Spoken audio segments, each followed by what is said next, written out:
This hour of broadcasting brought to you by 𝗃𝗏Radiocenter.com, a Motorola value-added reseller.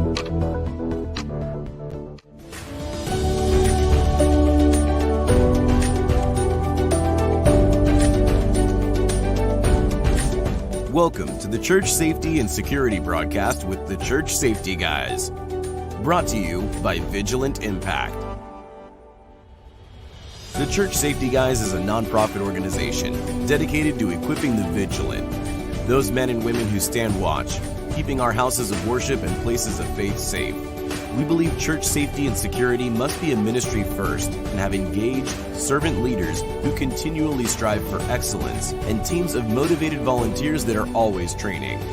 Join us for the next hour as the Church Safety Guys unpack safety, security, leadership, and ministry operations with your hosts, Dr. 𝗵𝗵𝗂𝗖𝗵𝗂 and Mike Scully.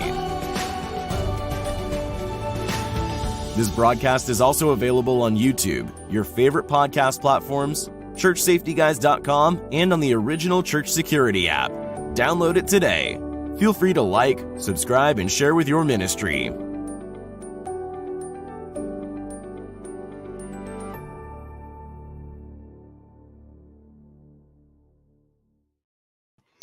Well, hello and welcome to the Church Safety and Security broadcast with the Church Safety Guys. I am James, and once again on this broadcast, joined by my co-host, Mike. How you doing, sir? I am doing well. Good, How are you? It's a week out from Easter, and I feel like it's our Super Bowl Sunday, of course, that we talk about in the church. So a lot of anticipation. I know, at least on my side, we're going to be in a hotel building because we don't have enough space in our portable space, essentially. You guys are growing too much. Yeah, we're bursting at the seams. I mean, one of our quieter services today was actually standing room only, and That's the week before. So we're hopeful that we'll burst even at the seams, even at the hotel. So, but obviously that brings a whole lot of additional preparation to it as well. So, for sure. And we did want to talk about that today. I think that part of, as you're getting ready for Easter, a lot of times people will say, well, it's really close. You guys are a week away, but there's really still, and that's why I wanted to do this topic today, because there's really still time to do stuff. There's still time to be prepared and, certainly execute a win for your church when it comes to safety and security. And we just wanted to kind of take the opportunity to go through and just highlight a few things that you and your church can do to really emphasize safety and security. And I know a lot of churches have reached out to us from different parts of the country, but they've reached out because of what happened this past week in Nashville. Yeah. And so we do want to say that viewer discretion is advised. If you are watching this broadcast episode, or if you're listening to it at a later time on our podcast platforms, because we will actually be playing some footage from the Nashville incident and talking about that a little bit. And we have had, as I said, we have had quite a few churches reach out to us and ask us kind of what's our thoughts on the situation and that sort of thing. But as always, you can reach out to us if you have questions, or if we can help your church, you can reach out to us through our website, which is churchsafetyguys.com, or you can reach out to us through the Church Security app, which is free to download and register on iOS and Google platforms. So we're going to start off this broadcast and just chat a little bit about the Nashville incident. And one of the reasons that a lot of times people ask us, well, why do you guys wait so long or why do you wait, and what's the principles behind you waiting to talk about things. And I just wanted to take a moment and explain that. So typically when something major happens, we try and communicate the information to you and your church as soon as possible. And our since we started, the Church Safety Guys ministry, and really since we've been doing broadcasts for over 3 years now, which is really hard to imagine sometimes. But the truth is, we have always had a policy of waiting 24 hours before we talk about a situation when it happens. And usually during those 24 hours, what we're doing is we're reading, we're researching, we're looking at news stories. We're trying to get really the most accurate information. And you all know that sometimes the media will throw a story out there and maybe they only have like 2 sentences of what happened and it's not a full story. And so we just want to make sure that the information that we present is accurate, is God honoring, and certainly is the complete picture of what's really happening. And sometimes when we deal with different situations like Nashville, where we have an active shooter, we're reporting on it and that sort of thing. The first 24 hours, the first week even, isn't really the time to be critical of how they handled that situation. And really out of respect for, the families involved, the people involved, we want to just limit our criticisms to try and say, okay, we can always learn something from every situation, obviously, but at the same time, we just have our policy with the Church Safety Guys is that we just don't want to come out and instantly be critical of someone for doing something. Right.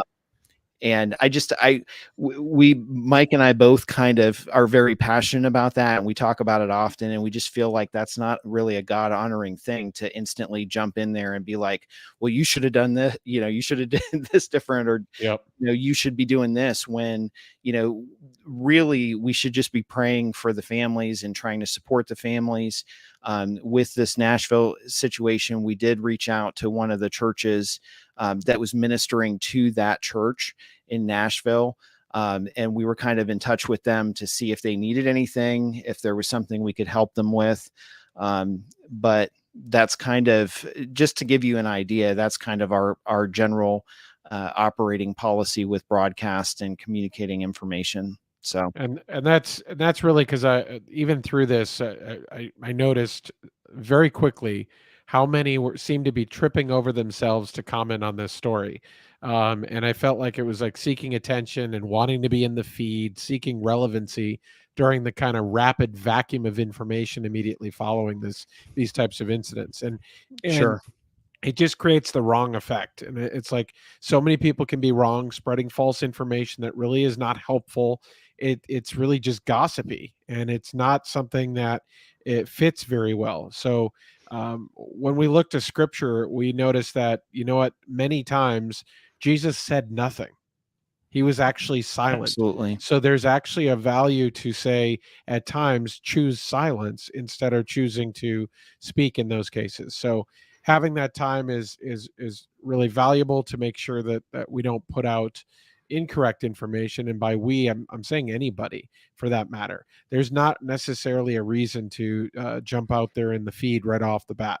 Now, I get the difference, the distinction when it's a direct church, when it's perhaps something that was broadcast and very visible, like the white settlement shooting in Texas. That's different than, say, a school shooting. But church security, yes. Is it relevant? Was it a church building ultimately that owned this school? Yes. So there's some relation to it, but it wasn't a direct church security issue. There wasn't immediate spillover effect to other churches in the immediate vicinity. Okay, once they got to that shooter. So there wasn't really a need or a call to action to kind of get on the airwaves and bloviate about a lot of this stuff. So I think that's really what I saw a lot of folks do, and it's unfortunate that they did.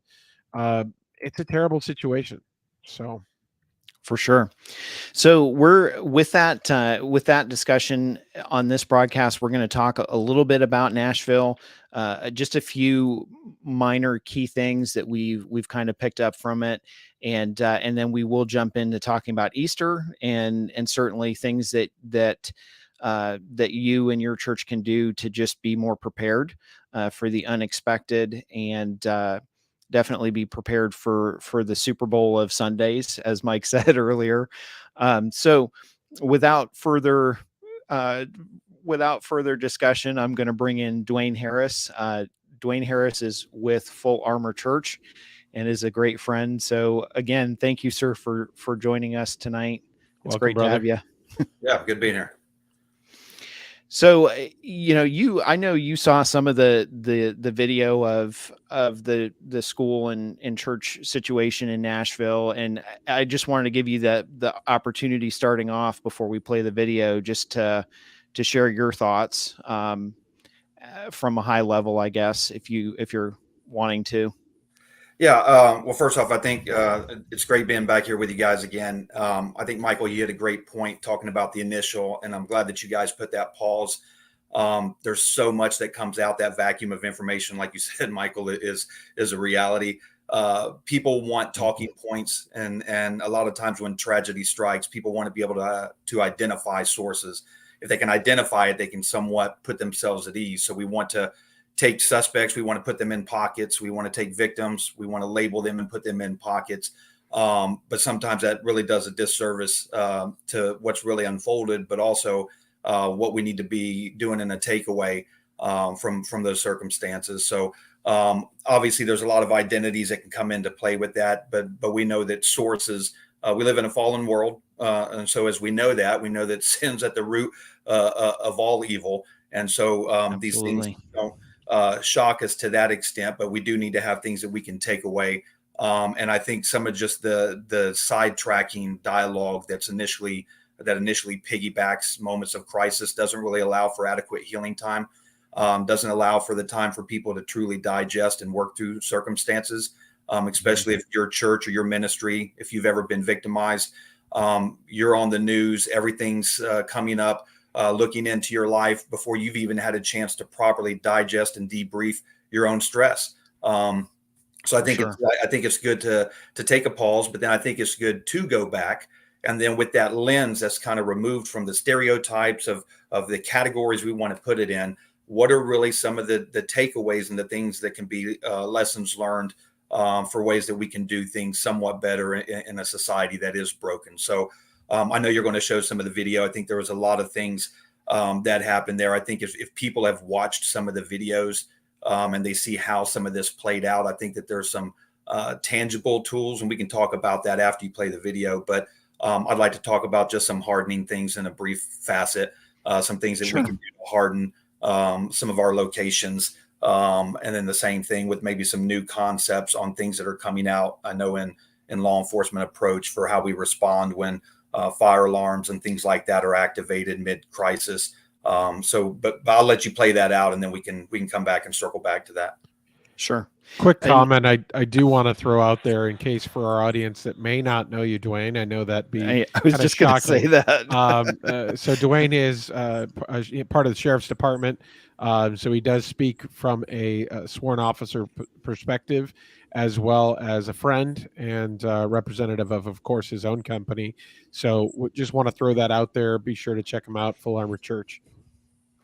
How long, and I will say, how long have you been in law enforcement, Dwayne? Going over 20 years. I've had the opportunity to serve in 2 different agencies. So there's been some transitions and changes. We're obviously living in some different times, but yeah, 20 years.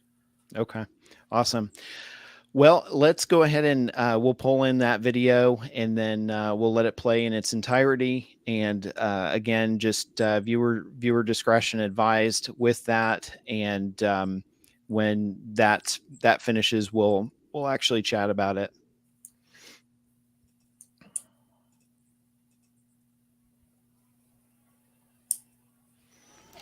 Let's go. I need 3.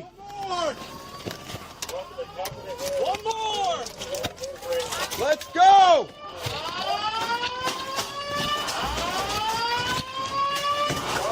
Metro Police!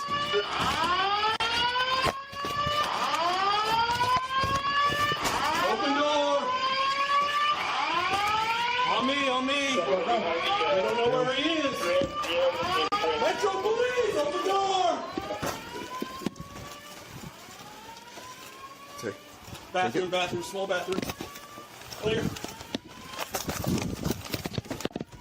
Next, let's go.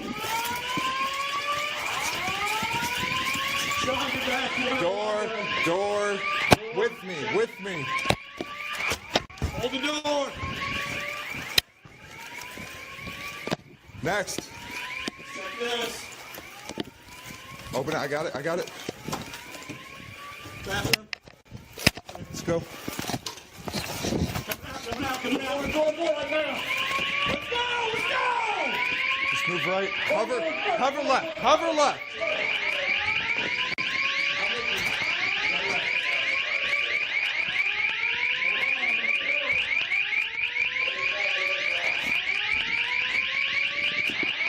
Take this with me. Take this. No, that's locked. Take this door. Take this door. Take it.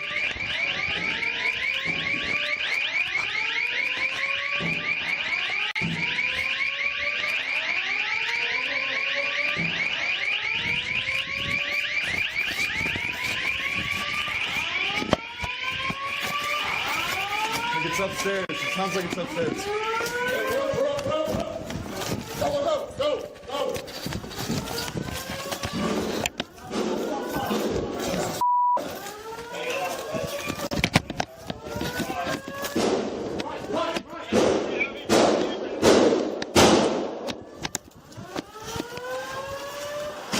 Push the 𝗘𝗵𝗂𝗶𝗃 up. Reloading.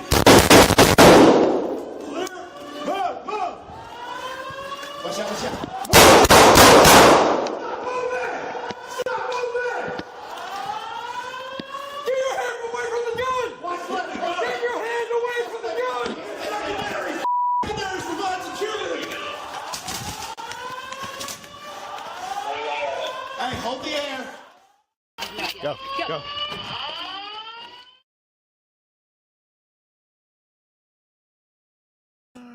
Right. Unmute everyone. All right. So that was actually the apparently edited version. Originally it did freeze on the end. And originally, I believe that was actually Nashville PD that edited that because originally the last section of video was them engaging the shooter. And that was initially the first video from the body cameras that came out. And so, but there were two different sets of body cameras of videos that originally were released showing officers from different sides of the building actually heading towards that one point where they came across the active shooter. So with that, one thing I will say, and you will never, you'll never hear us say it on this broadcast, but I just want to say, and I mean, we've addressed it in our social media groups and stuff like that. I think the officers did a fantastic job. Nashville PD did a fantastic job, and we support them with their choices 100%. But from that standpoint, I think there's a lot to be learned from the video and how they handled the building and how they went through, and just seeing from kind of a really kind of an observation point of, hey, this is how law enforcement works. This is how they clear the building. What can we do to actually make it easier for them when they're doing their job, when we're in lockdown and that sort of thing. So with that, I mean, I'll throw it over to you, Dwayne, and if you want to add your thoughts there. Yeah, I mean, just a couple of things that I thought really stood out. I mean, I know not everybody has the same background palette, but when you're watching through that. I think everybody can recognize you can see a lot playing out through that video. You can hear body language, you can see it, you can hear it, an articulation of voice, the influence of stress. And yet in the middle of all that stress, with the background noises coming in, the unknown stimulus that rises and falls, you can tell that training took a very viable step in their response. I think it just speaks to the strength of that. It speaks to the strength of having training and communication that works. So as they're navigating through, I'm not here to go over the tactic components of it, but I think everybody can watch it play out. And through that, you can see through that tactical engagement that you're hearing the communication. They're working together as teams. They're all on the same sheet.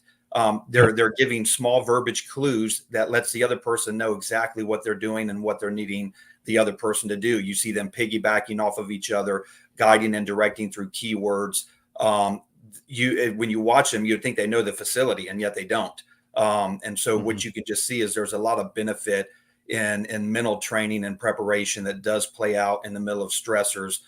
Those small keyword clues and the ability to work together as a team and train as a team will play out when stress comes. So it shows a great strength, I think, in their preparation that they had done for their active shooter threats and response models. So I thought they did an excellent job with advancing and moving, going towards the sound of the active threat. So I thought there was a lot to learn, a lot of positive takeaways, and a lot of reinforcing the strengths of training, mental preparation, and teamwork communication.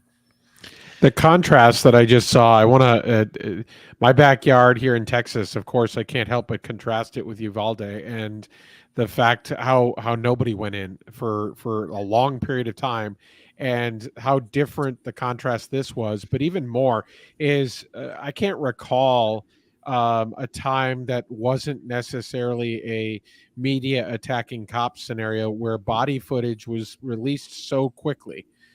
So I applaud the chief in that sense, but how many folks are seeing body camera footage of clearing an active shooter for the first time?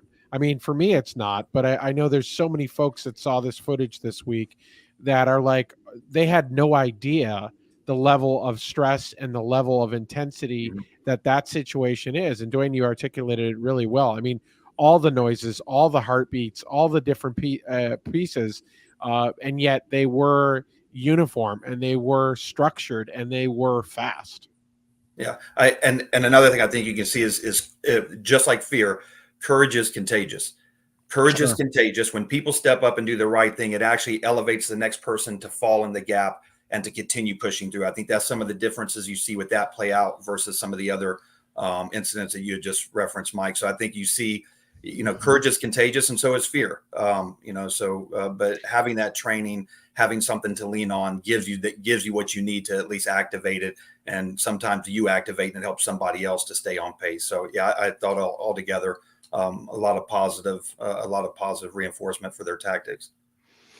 And one of the things that I loved about the video, honestly, the first time I stood up, that I watched it, was the officer, actually both officers that they released the body camera footage from, they're the ones shouting the commands, like, and you heard it in that video from the first officer, and he's saying, go, go, go, go. And he's like using a loud voice and getting people's attention and like refocusing them. And I just, when I first saw that, and it made me feel very proud, but I wanted to be like, yeah, let's get in there. Let's get it done. But the idea of, them operating as a team and pushing that and trying to move as quickly as possible, as safe as possible, but at the same time also keep everyone out of that tunnel vision of, doing what is best in that situation. And so many times, I mean, we see it often, and I know, Dwayne, you've seen it, but so many times after a situation like that, we field criticism from folks that are just like, well, the police officers weren't there for this amount of time, and it took them so long to go through the building. And, and I was really impressed with the fact that the school had locked some of the doors and had locked a lot of the doors, and that actually made it possible for them to get through faster and clear it faster.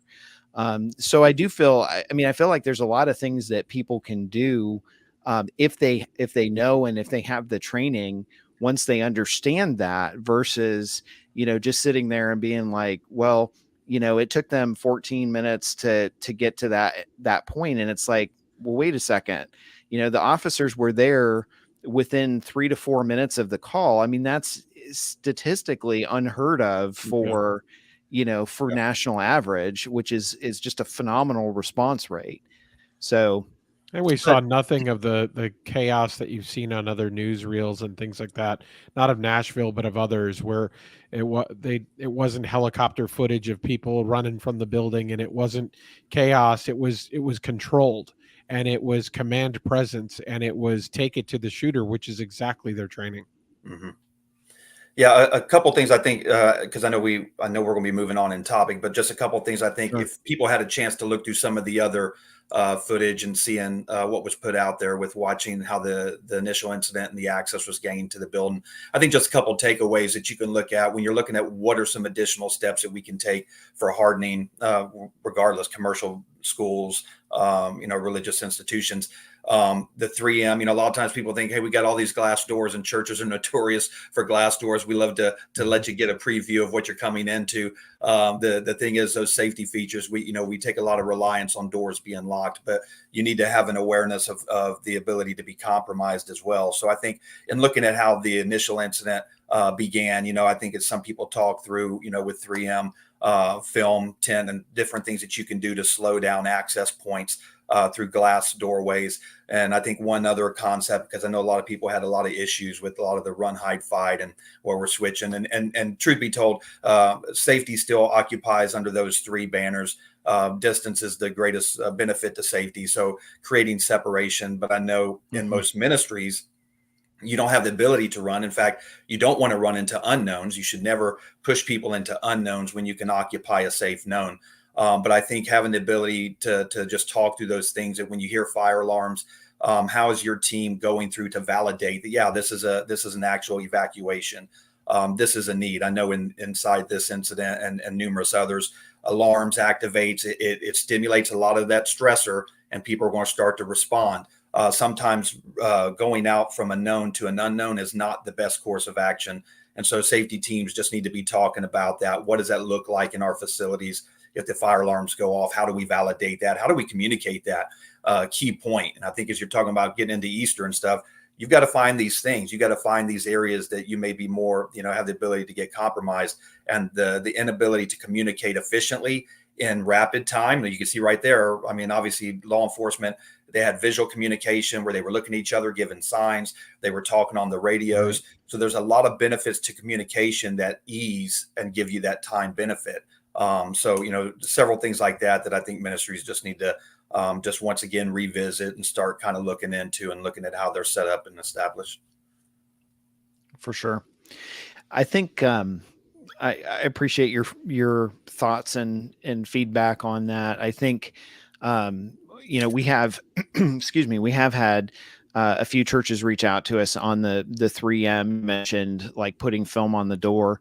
And a lot of times people think that they can do something. I mean, if someone wants in the building bad enough, they're going to get in. Yeah. I mean, there's just no two ways around that. Yeah. But, you know, certainly doing things to slow them down, slowing folks down and trying to delay the inevitable until we can respond appropriately or get law enforcement there, honestly is the best way to handle that, and to certainly take a look at. Mike, you wanted to add some thoughts? Kind of close out on this topic, jump over to the Easter piece, but I think really is now looking at in the aftermath is hopefully none of us have to ever encounter a situation like this, but thinking about the 5 things that may be part of that aftermath, the 5 C's that I call them. You're going to have to create connectedness. You're going to have to focus on community. You're going to have to drive care into those ways. Make sure you're having actual points in with that community to make sure that they're feeling connected, feeling reached out to, feeling like they're part of something, to quell that fear, to kind of help them. And finally, you're going to have to create meaning for them again, because at the end of the day, you have to have a way to cope and move on. So while cope is not one of the C's itself, I suppose it could have been one, but I think really, again, you want to drive connectedness. And what can your church be prepared to do that should you be faced with that? Have you thought about that aftermath, not just the how are you going to respond? For sure. So let's shift gears a little bit, and we're gonna dive into the topic of being prepared for Easter Sunday and chat about that a little bit. And certainly one of the key things that that I will throw out there, a lot of the churches that we regularly work with don't have large teams, and they certainly don't have a lot of maybe it's a smaller church and they just don't have, numbers where they can stack people up and assign different places, and maybe it's only one or two people. So in that situation, and I certainly just like to chat about that with you guys first, and just what are some key thoughts of things that those churches, those folks can do to make sure that they're best protected for Easter. I'm going to start with the first one, because this transcends size of your team. The first thing you must be doing in preparing for Easter, have you prayed about it? Have you started there? Because that's the first thing. And whether you have one person or you have 200, it's the same. Yeah, absolutely. And I think, a lot of times this is what people kind of fall back to when you talk about safety. They're like, well, we don't really have staffing for safety. But the truth is, when you look at safety inside a ministry, is actually holistic. So we've got to walk away from this ideology that I've got to have a safety team to be safe. Really what you have to do is you have to have site-wide awareness.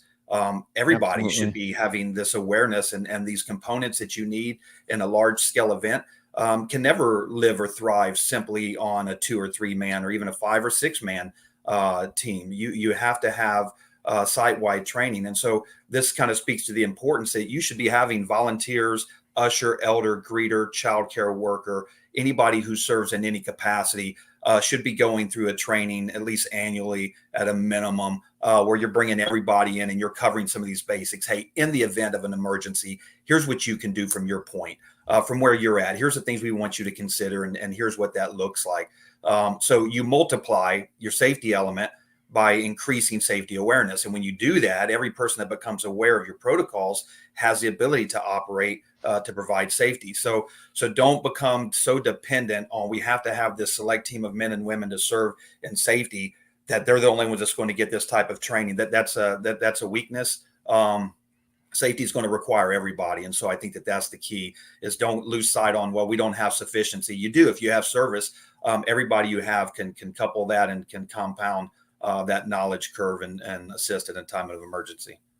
Absolutely. You can really put that into a video, frankly, for your team. It's not something where you have to physically run that training every single year. You can build that once, and that way any new team coming on, make it part of your onboarding. Your volunteer onboarding process should incorporate this a short few-minute video, but it's everything from see something, say something, to in the event of an emergency, as Dwayne mentioned. Absolutely. And that's, I mean, honestly, and you guys both hit the nail on the head. It's building a culture of awareness, and those other people knowing that they can come to you if they see something that's odd, or if there's a situation that maybe doesn't look right, or that something going on that they don't feel comfortable with. Doing that ahead of time obviously helps you build that and build a culture of awareness and safety. So if you don't have a significant team, or, and I mean, I've had situations with churches where people, ushers, greeters, etc., folks at the door, I mean, they're just as valuable, because they can tell you, hey, I was trying to greet this person and maybe they didn't look at me, or maybe they acted a little off. But then again, I've had people say to me, well, you guys are the safety team, you take care of it, right? And it's like, I don't want to get involved because that's what you guys do. And so when you have that, it's challenging, but you want to try and build in as a whole, like Dwayne mentioned, being holistic in your approach, the idea of building the culture so that everybody's aware, everyone has a responsibility for safety. And then as you can do that, then you can tap into folks like ushers, greeters, door folks, etc., because then they're the ones that can call you and say, look, this didn't seem right. And again, be another set of eyes to help you address DLRs or doesn't look right, or something along that line. Yeah, I think if people would, and that's where I think that the planning, so if you're talking about large scale events, or just, each ministry is different. So some ministries will have outdoor events as we get into this time of the season, or just larger scale indoor events where they're advertising to bring people in. So I think if you would just start to work towards the basic, I think leading into any large scale or just any larger than normal service flow, ministries and from a safety aspect, or your safety teams should be looking at your review and staging. This is a great week right here. You're a week away from your events, people coming in that don't normally come in. And so I think review what you have in place, review your docs. I think if you can start to develop your documents, start to get your overhead maps of your facility, where's your preferred locations, where's your first aid supplies, where are they kept, where do you stage, so leading into any type of event, you should always have a review and staging season, where you're basically reviewing what do we have in place, what resources, where are we going to put those, and then you create these mapping systems so that anybody who serves, like you said, you can hand these out, Mike, you can educate, you can send it out into an email. Hey, everybody that's serving for this upcoming Easter service, we just want you to know, provide the map to them that in the event we have a medical emergency, we have an outdoor event, here's where we're going to locate some basic first aid supplies, here's where we would like you to lead somebody. Where's your reunification point? If you have a missing child and you have a parent who's looking for a missing child, you want to try to couple those together, use your communication curve, somebody there with the parent, identifying, pushing out the information on the child, descriptions. But you want to have places where you can put people, found property, where is that going? So if you'll start to develop maps for basic things, then every time you have an event, you can just flash this out in an email to everyone who's serving. Hey, in the event of emergency, remember outdoors, here's where we keep our first aid. Here's where if EMS comes in and we have a medical emergency where we can relocate somebody to a safe area inside the AC, this is the preferred spot. Now everybody's kind of working on the same curve, but so you don't have to have everybody as in-depth trained. As long as you will give them resources, they can guide themselves to the plans you already put in place. For sure. Absolutely. So one of the things, if you do have moving forward, going to maybe the larger churches or churches that do have teams that do have maybe a few more resources. Dwayne was talking earlier about mapping and trying to figure out where to put really resources and where to place resources.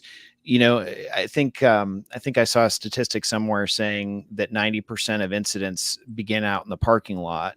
And so having someone, certainly if you have the luxury of it, if you don't have the luxury of it, floating to the parking lot is always a good thing.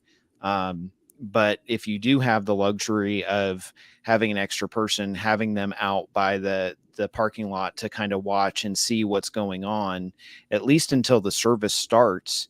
And the reason I say that is because oftentimes you can judge the climate of a situation just by seeing people interact out in the parking lot as they're coming into the church building. Mm-hmm. Husbands and wives that maybe beyond the typical family argument on the way to church, if their conversation seems to be getting more aggressive or out of hand, that should be a red flag to kind of say, okay, wait a second, this is a situation that maybe we should step in. Maybe we should say, hey, and again, it's just really what I would call, great guest service, right? You're going to step in and you're going to say, hey, can I help you with something?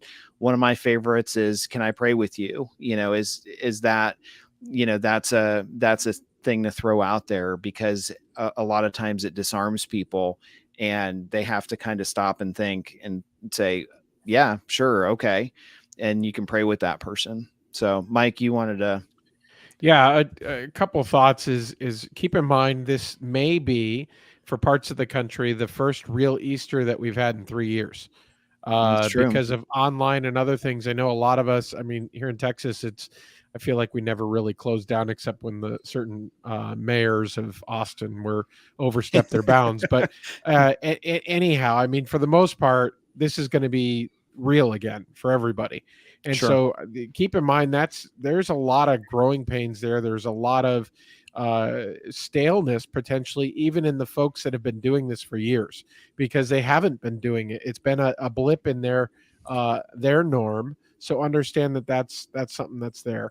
Understand you're going to have a higher probability of high attendance than you expected. So lots of unfamiliar faces, a lot of folks that, you may be having those events, helicopter egg drops, egg hunts, other luncheons, whatever. You may have a higher volume of people. But I think one thing that I know we talk about firearms and different pieces and all the different stuff, but this is one where your team is going to need a high capacity for grace on this Sunday, because it's going to be busier and a little bit more chaos than normal.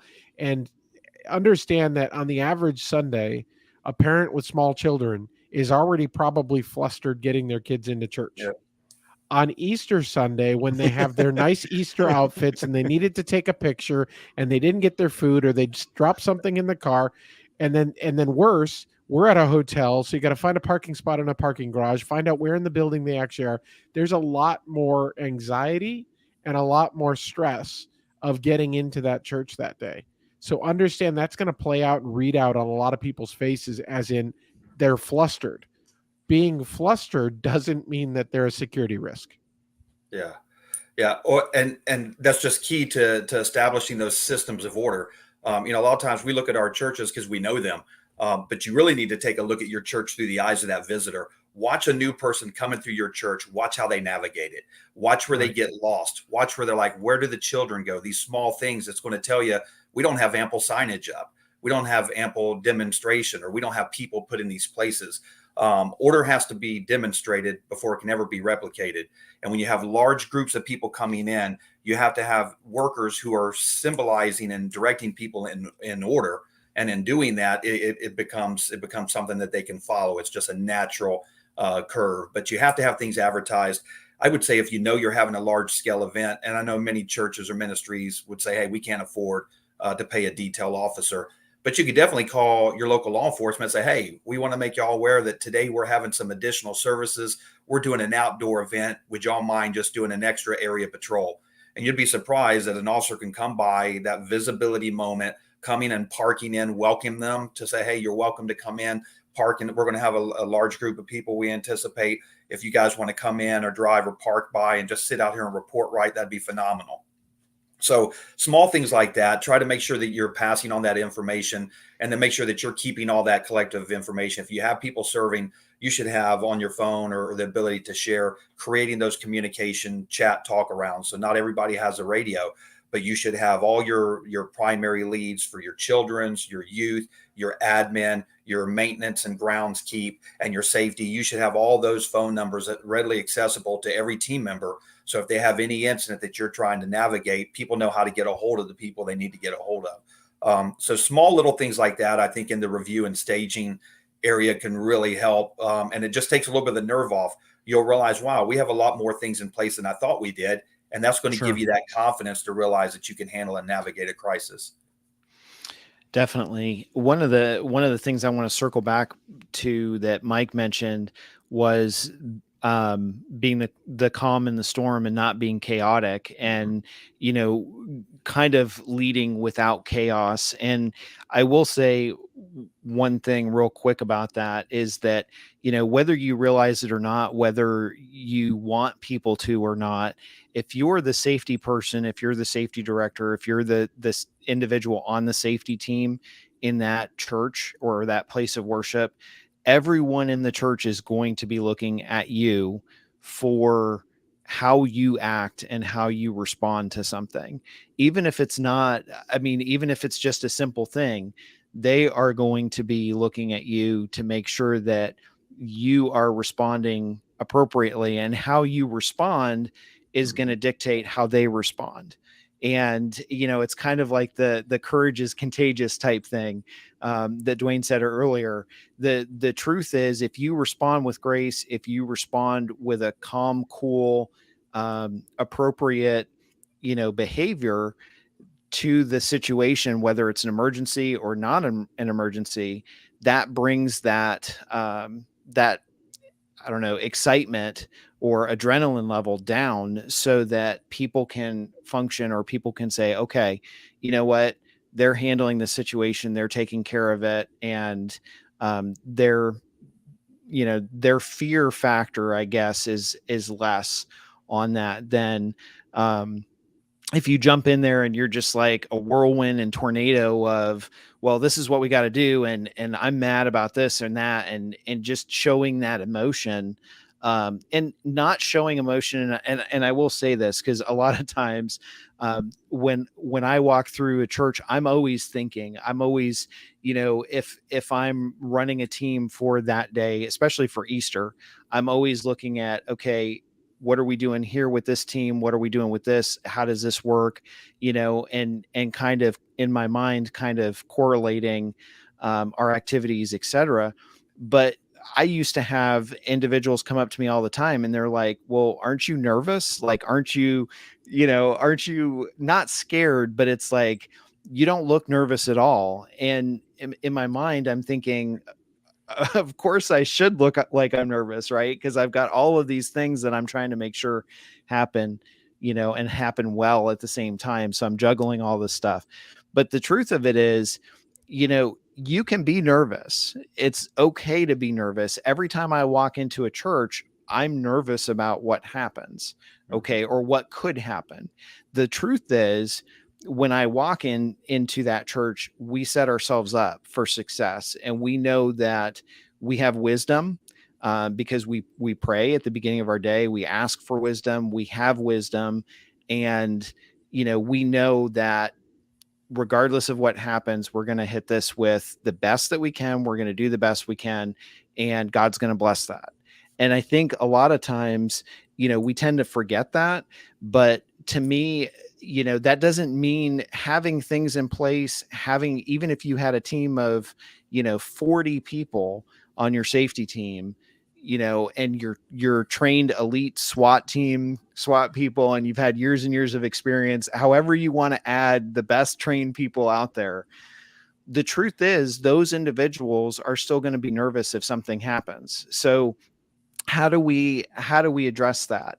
Well, we address it by doing the best that we can on an individual standpoint of not adding to that chaos, and trying to keep ourselves evenly, you know, our emotions at bay at an even level, so that when we respond, we're responding with wisdom and knowledge, and not chaos, and bringing that into the mix of things. Absolutely. I think one of the things that the best thing that you can put as part of your everyday carry on Easter is, and really any Sunday, is put that bright smile on your face. Be that disarming smile, channel that body language, as our good friend John Riley says all the time. And, you know, put the smile out there. That warm, friendly welcome can disarm them. It can take them down a notch. It can make them feel comfortable. And so whether that greeting and that smile kind of happens ahead of you saying, hey, welcome. Hey, we're glad you're here. All of those things are part of that, but start with that. Make sure your smile is part of your everyday carry. Yeah, and I think the spiritual preparation, understanding, like, and we've agreed on this. This is why we have so much in common, and I appreciate your ministries, because we understand that there's a spiritual underlier to everything. So we've talked about this previously, but if crisis comes into the church, if anything comes to cause disruption or harm inside the church, it has a spiritual root. Doesn't matter what it comes in, what the identity is. It's birthed from the spiritual root of the enemy. And so when we understand where our authority is, or it's great to have skill set, it's great to have training. Please do. In fact, you need to, out of good prudence, you need to show that you've taken every effort you can to do what you can do, but not losing sight that ultimately the overall authority we have comes in Christ. And so if we're not praying for a safe Sunday, if we're not praying for a great service, don't anticipate that you're going to get it because you've developed some systems, because your physical systems, your physical knowledge doesn't have the ability to compete with a spiritual adversary. So, but your covering in Christ does. And so that's why I would say, for me, it's very important to me. If you want to serve on safety and security, if you don't know how to lead somebody to Christ through prayer, you're not fit for safety and security, because the underlying root of what we should be dealing with and what we will deal with is spiritual in nature. So have your physical skill set, understand your spiritual identity and your spiritual strength. And that's the covering. That's your authority that gives us the power to work. A couple of things I would just kind of tap off on I think on just kind of close out points for some of the, or at least the considerations, I think, with Easter coming up as quick as it is. So you have the review and staging, trying to get, so look back through your systems, look back at what you have, look back at the systems you have in place, how you have things staged, information staged, so that somebody in crisis can pull it up and can find the number, somebody who can pull it up and know, oh, hey, this is where they're supposed to go. So working towards those small things. And then I think staying in a soft activation when you have larger scale events, or just events where you anticipate newcomers coming in, you should have a soft activation. And what I mean by that is you should, the same as if you were stepping up to respond to an incident, you should already have people, ushers, elders, your safety team members should be staged. They should already be in location so that there's a visible presence. And a lot of times people don't understand that if there looks like there's no order, you're welcoming disorder. So you have to have something that says, hey, we have a system here. Hey, we have safety. We've thought about this. We've got people here to assist and help. And we've got people here that are engaging and making observations. And so staging, doing a soft activation so that your team members know that, hey, during services, we're going to post up next to the stage side, or we're going to be posting up and standing out there in the lobby so people know that there's safety here. All these things that you want to do, understanding that people that come in don't know how you operate.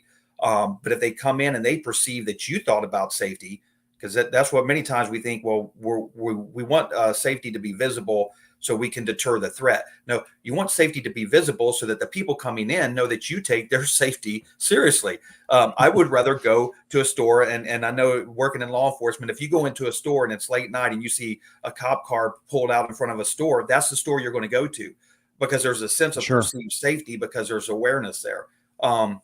So staging is not only so that you have those elements in place, but it's also for the body, that when they come in, they see that you take their children's safety serious, that you're there to assist, but also keeping that balance, making sure that there's that balance.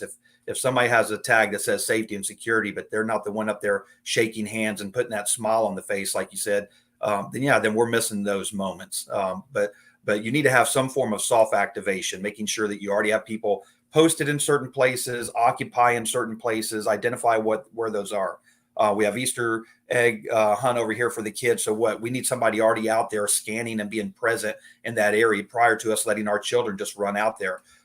So make sure that you identify those areas and pre-stage and do a soft activation for your safety element. For sure.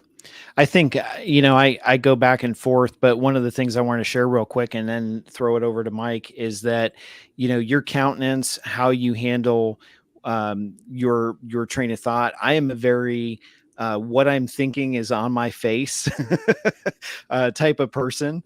So if I am in deep thought, a lot of times I'll be, my face will be scrunched up and I'll be like looking like I'm going to punch somebody. And oftentimes, my wife and my kids will be like, "Dad, are you mad about something?" And I'm like, "No." And they're like, "Well, you're scowling, And so that transcends to certainly to church folks. If you're that type of individual, just be aware that, as Mike said earlier, putting a smile on your face is a great way to reaffirm and to calm people, because not only, does it give them the ease that you're taking care of things, but that, as Dwayne said earlier, that systems are in place and that everything is under control with trained individuals. And I will throw out 1 Corinthians 14:33, which says, "For God is not a God of confusion, but of peace." So to me, that, again, that just reemphasizes that, the principle that we need to do the best we can with his help to ensure that we're not adding to that confusion, and we're not adding to a situation and creating more of a situation of chaos. So with that, I will throw it over to Mike. Well, closing out, I have a list for this one too. That really is, we've kind of hit all these points, and we kind of unpacked them a bit through tonight, kind of in a true God fashion. I didn't plan this, we didn't script this, but it kind of actually flowed and kind of worked this way. So we started with prayer. We know that we're going to need patience. We make sure that we put into practice the things that we've already said we were going to do, and rehearse them and stage them, as Dwayne said. We make sure we put that smile on, and we're going to be personable. And finally, Easter Sunday, above any other Sunday, we need to prioritize people. Put the people that are attending first, and You'll have an effective Sunday. Yeah. Absolutely. Well, on that note, again, Dwayne, thanks so much for hanging out with us and joining us. It's always great to have you on. We would definitely appreciate your feedback and insight. Same here. Yeah. I appreciate the connection and that scowl. I've seen that scowl a few times, so I'm just saying. All right. Well, we'll wrap up. And again, if you have any questions or need help, visit Dwayne's website at fullarmorchurch.com. And he is always willing to go above and beyond to help you and your church. So definitely a fantastic resource that you can reach out to. And as always, you can reach out to us if we can help you. We would be happy to do that. And our website is churchsafetyguys.com. And you can also reach out to us through the Church Security app, which is easily downloadable from the Google or iOS stores. That's available out there. So with that, this coming Sunday, we are actually off. So we're going to spend some time with our family, and then the Sunday after, we will be back, and we will be talking about actually servant leadership and some of the attributes of that. And we'll have another awesome guest on to join us for that conversation. So look forward to it. Take care. Have a great week. God bless. We'll talk to you soon.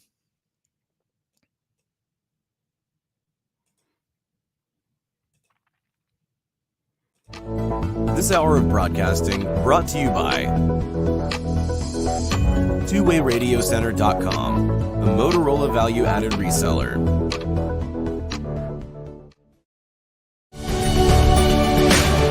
Thank you for joining the Church Safety Guys broadcast, brought to you by Vigilant Impact. We hope that you found it informative, and we appreciate your feedback and interaction.